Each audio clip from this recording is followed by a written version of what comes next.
boy was a very happy boy in his castle of oranges.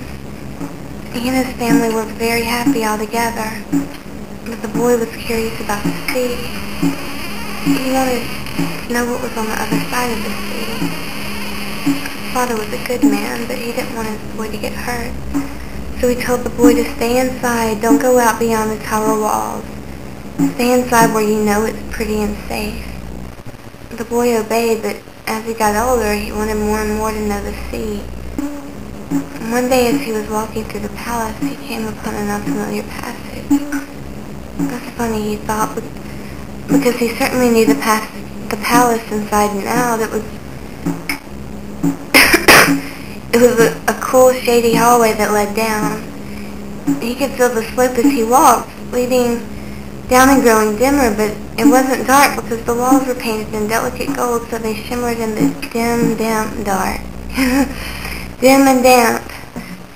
The boy was afraid, but he knew nothing could harm him because he was still in the castle, and his father had told him nothing in the castle would ever hurt him.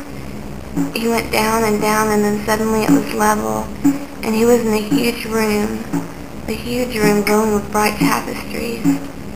There was a peach-colored couch, and on it lay a woman in a peacock headdress. It was a woman he'd never seen before in the castle. She was very beautiful and plump, and the juices of oranges dribbled out the sides of her mouth. Her whole body covered with juices, and the juices made her body shiny and glowing in the strange light.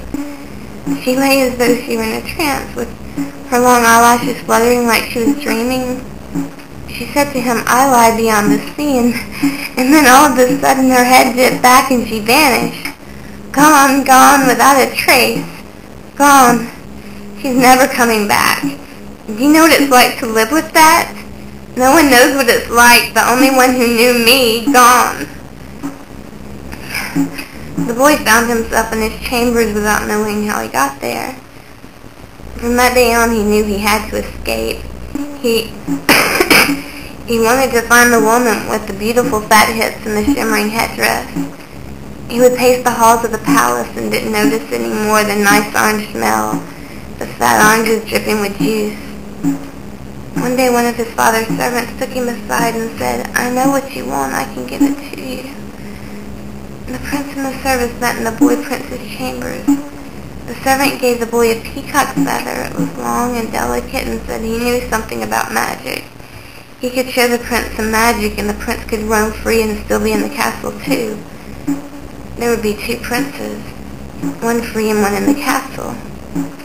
But in exchange the price, both princes, they would have to give up their sense of smell. The prince thought this was a small price to pay. A small price to pay. It's a win-win situation. This still, she's a beauty and the air conditioning is free. There's a banana peel. So the servant told the prince to lie on the bed, the lovely high bed with the golden bedspread, and the servant told the prince to close his eyes and go to sleep. Sleep, deep sleep. Suddenly all he wanted to do was sleep forever and ever.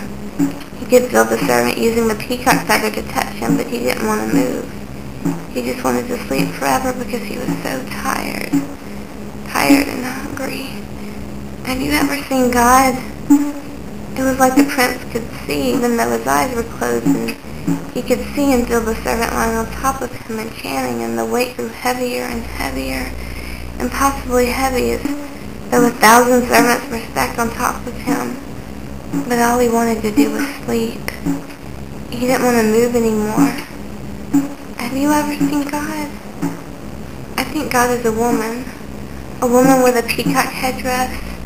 She gave her only son. Did she have daughters? Did she give her daughters? What about the prince? Prince? The story. Finish the story. I'm tired. Can we finish the story another time? Okay. Will you come back and do like I asked? Okay.